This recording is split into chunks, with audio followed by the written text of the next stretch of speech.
Hey, so we wake up and the kids see gifts on the front porch, bags of gifts, and they are given in quotes from us. And the ending line is, I hope you enjoy the trick. It's obviously Halloween, but this is an enmeshed pattern of obviously there's an us and you're now a them. So this is a literal story about a deeper pattern. So of course the rhythm for me was abuse, then receive a gift, and then be told I was a spoiled brat and that's why they couldn't afford to do whatever they wanted to do. So for me, I wake up and see these, like, my cognitive brain knows what's going on, but my little girl body goes into like relief mode. Like, here's the relief after the attack, except I wasn't in there at all, given that it was a complete nullification and a direct attempt to breach my boundary by continuing to demonstrate that, you know, she will be in charge of how these relationships go, whether I like it or not. She will make me feel present, like she is present, even in her or my own absence. She will be in control of the relationships between me and my family, no matter what, right? So as a parent sandwiched here, if you are an estranged parent, stop giving your children's children things, because it is not seen as a direct connection. It is seen as manipulation. So please stop. So and I'm not saying that I'm saying that for your own sanity. Okay. So you know that I've been a proponent my entire career in generational trauma healing for non-estrangement. So here I am 2 years in with having had no other option. So my hands were tied and essentially I was forced to walk when my mother used her psychological undercuts toward what I thought would be the final blow, you know, forcing me behind a door that she used to lock me out of as a kid with my 2 adult children standing inside beside her, smiling as they all, or one of them, who knows, turned the lock. So anybody who's out there that thinks that that's not possible, or it's unbelievably bullshitty, right? I started my career and some girl came to me and told me that this happened in a different kind of way. And I wouldn't even work with her because I thought that her story was literally unbelievable. Like, you were obviously a shitty parent and like, it sounds probably like you're not trying to take responsibility for that. Wow. My, how humble pie tastes in my teeth. So here's where it gets really real, okay? I'm going to talk about reactive abuse because Chris is bugging out this morning because in his nervous system, he's feeling like he just got attacked. So for me, it was the relief after the attack, right? That's what happened in my physiology. Oh, she's thinking about me. Oh, she just beat me. But look, she put a gift on my bed today. She thought of me, right? So that little girl physiology is there going, oh, I'm breathing exhale, right? But for him, because his body isn't so trauma bonded to this dynamic, the gift itself is the direct assault. So he's feeling out of himself, right? And I see him go through this. And it's so interesting to me to have somebody to see this in, because this is exactly where they want you. This is exactly what they do. And this is where reactive abuse becomes active. So I hate to say it and see it, honestly, but I've always navigated this alone. So I couldn't see the impact or justify how like undeserved it actually is. But seeing him try to navigate the unimaginable and what it does to him, who is truly like, he's one of the most sovereign but truly connected characters I've met in my entire life. It makes me feel so sane. I hate to say this, how destabilized it makes even him, who knows himself completely. So I can see its impact and how quick it happens to a person who's primarily been self-regulated, because he's primarily been self-regulated. How fast he loses himself and notices, like he notices when he loses himself, right? Like I never had that luxury. I was forever pulled into other regulation rather than self-regulation. But here he is noticing he's dysregulated from his true self And he is resenting the fuck out of this fact. Like, he's pissed, right? Intellectual awareness doesn't help you here, right? So this is where the trap closes. Like, I see him wondering what he can do. I see him pacing, right? And this is the precipice of reactive abuse. But I see, and thank God we have each other for this right now, right? I see that all exit doors have been locked and sealed, but he still believes, like I did for years, in being able to break the lock. Anything. Like, he would do anything. So the crucifixion is, we'd look insane, selfish, dramatic, paranoid, as if we're taking extreme measures to the naked eye, right? So this is a person who stood smiling happily while she thinks she's winning at some disgusting game that is splitting the psyches of people that we love. And we're over here allowing the outer split to not breed more of it on the insides of these people. Like, I literally, that is my intention. If that's where they split to, so be it, as long as they're not continuing to be divided in this way. And to not feel shattered in ourselves as a result of this. So Chris doesn't have the bodily sense of trauma bond to like the long term situation, right? He's been in it for a decade, but more than a decade, whatever. But his body isn't reactive in that way. So he just sees the long game about what these gifts actually are, and which he sees them as like candy store of a devil in disguise. So you can tell that he's like reeling on the inside about how to manage this morning. Like, the kids saw them. What do we say? So here's the part some people will never understand. And I know that I am making, like, I'm appearing to make us vulnerable to that long game by even sharing this truth. But the truth is that, like, only a motherfucker who is willing to be in the truth and vulnerable in the truth is going to be held back by the truth. It's only people who are hell-bent on holding up a fantasy that are scared of this and would use this as vulnerability. So I'm not doing that here. I am being vulnerable to share the truth, and the truth will have my back. And you can sweep them all up in your delusion. And I will have to sit back and watch this happen. And you can take away all of this as an asset and try to use it against me. Okay.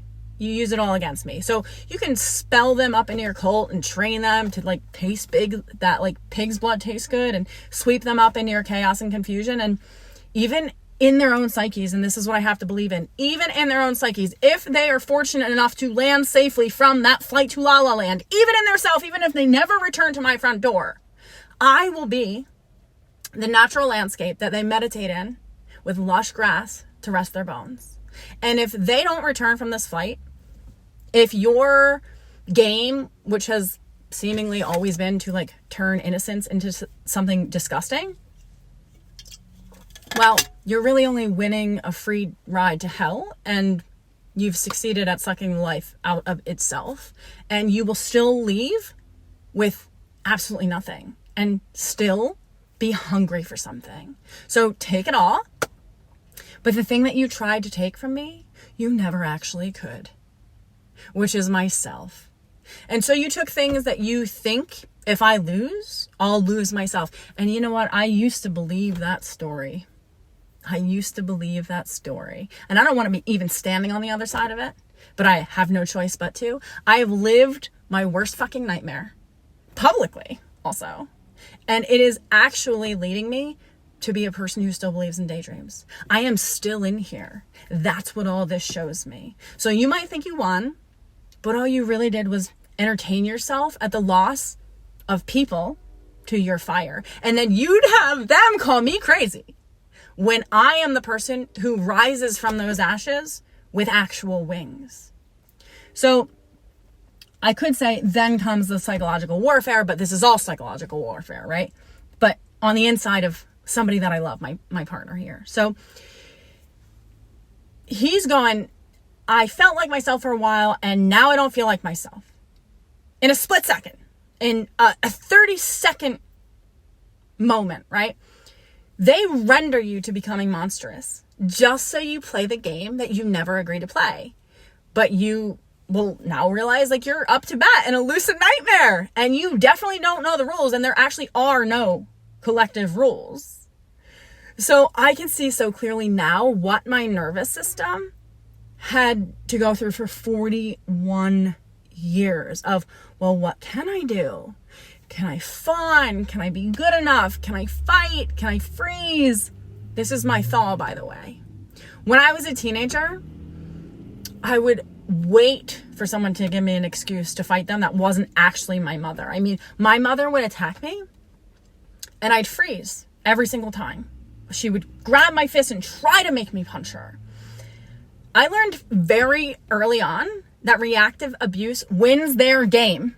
It just drives the point home way fucking harder and way sharper. So I see the cross on his back right now because he doesn't understand this yet, right? Hopefully he never really has to. So when my mom would attack me, my father would look at both of us and go, who's bigger, Stace, you or her? I still don't know what that means. It's been 30 some years. Was I supposed to hit her? What were you supposed to protect me? Like, I don't really know what that means. I was fucking 12, right? So never really got that fight to like move it all out of the body. And I never wanted to hurt anybody. If I wanted to hurt somebody, it would have been the person hurting me, but I couldn't. I could never bring myself to do it. So being a teenager and waiting for somebody to give me an excuse to unleash all that my body had stored, like all of those moments that I never ever fought back, my dad would give me permission to fight my mother. And I never took it. And the scariest part, right? There's this irony that when you become psychotic, when you become paranoid, because there's these gifts, right? After this person has, she's been who she's been my whole life. And no normal person would think, hey, maybe my mother is going to like spy on me through these stuffed animals, right? Like, that's not normal. That's not a normal thought. But if I don't think that thought, I'm actually just as insane as it would be to think that thought. And what I mean is, like, this is the scary part for my little girl self, because I don't want that to be a thing for anybody. I can see so clearly like what's going on here, but a bodily little girl self in me doesn't want to believe that I should even consider that thought. I mean, I was literally always told, don't you even think about it, right? So the arbiter of my own thoughts is there again. You shouldn't have that thought. I want to talk myself out of it. You're making shit up. Blah, blah, blah, blah, blah. I'm going to gaslight myself. But in this situation, if I don't at least ask myself this question, I am just as psychotic because I'm not in reality about the fact that this person isn't in reality. They're in a totally different la la land and kind of, or like, not kind of, literally trying to puppeteer my children into the amusement park at that la la land. And every time that they even drop a string on my porch, my partner loses the way, he loses himself the way that my whole life I've lost myself. But I've had to rebuild over and over and over again. So sustained self is very new for me. So I've learned my whole life how to be crucified and then how to be resurrected. My name means resurrection, which is not lost on me. So it's interesting to see that when people don't have that skill, because they're not used to this, like they've always had a sense of self, like they think this is insane because it is. Here's what nobody wants to say, and like this is where it is, right? You know damn well there is literally nothing you can do. Like, I shouldn't say you, me, I, we, him, whatever. Because every move you make, it brings attention to yourself. It feeds the narrative. Look, you're a crazy bitch, right? Everything you do will be twisted, and everything you attempt will be weaponized. I mean, there are no moves. And this is what they do. And this is where and how they want you. And here's the thing. We kind of started arguing. And I mean, it's hard, right? Like, we're in the same soup. So to hold space for each other from me in my position where I'm like, this is me and my biological children, and him in his position who's like, this is me who raised your biological children with you, and now this is transitioning to my biological children. Like, what, is she just going to come and take all of our children? Like, because that's what he's seen, right? For absolutely no reason other than complete la delusion land. So he finds it unbelievable what happened, because it is unbelievable. And also unbelievable that she's continuing to like breach the, hey, look, I'm still in control here. I'm going to leave these on your porch, right? I want to be grateful. But it's also this reality that if I don't believe that, like, if I don't believe, I'm just as delusional as the person who thinks that I am, like, what I'm saying is delusional. If I don't believe what I'm actually in. So we see it in movies, and you'll sit and stay for that movie. But when it's real life, you find it very easy to turn the channel, right? Like, no, that's not real. That's not real. That only happens in movies. Well, when it's your real life, if you don't realize that, you're delusional, just as delusional as them. So probably only somebody who's lived in this kind of hell can even understand what I'm saying right now. So reactive abuse is so real, because I had to say this to him, like, this, where I've been my entire life, this is exactly what they want. The game is being played even in their absence, which ironically is the only fucking way we ever managed to energetically continue playing the game anyway. I mean, being absent of self, which I digress. Like, I want to stay on point here, but so he's preying on like ideas of what's going to finally end this. Well, nothing is going to end this, because especially from his position, because anything he'd do would be one more dart at the game board, which would just put us on a game of repeat, like, this is a song that doesn't end. It goes on and on, my friend. Oh my God, it was stuck in my head for years, right? So we have to figure out how to live in our reality with the sane awareness that there are people who are trying to manipulate our reality and our children's reality for the feeding hour of their own supreme ego's delusion. So reactive abuse is so real, man, because I see him losing himself in a split second.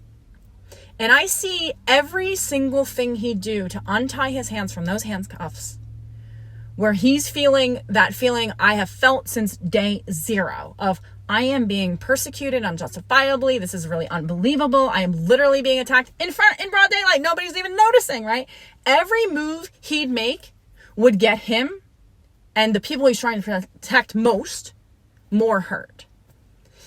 And that's why at the end of the day, when someone in a situation like this, they snap and they look like the abuser, or they look psychotic because they've lived in psychotic conditions with the abuser the entire time.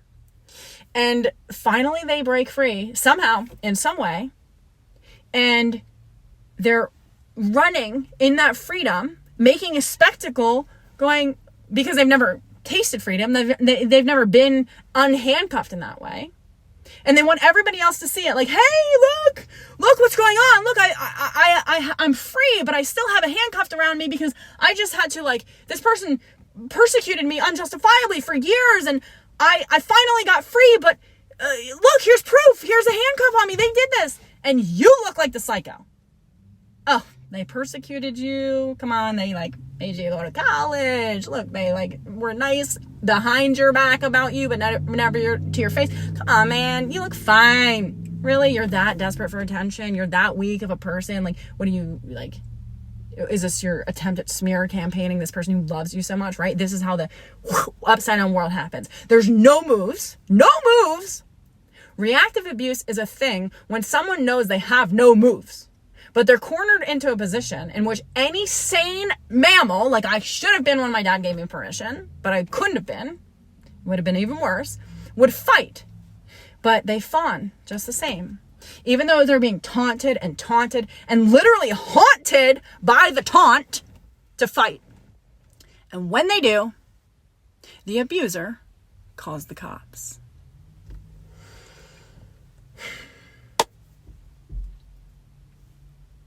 Bye.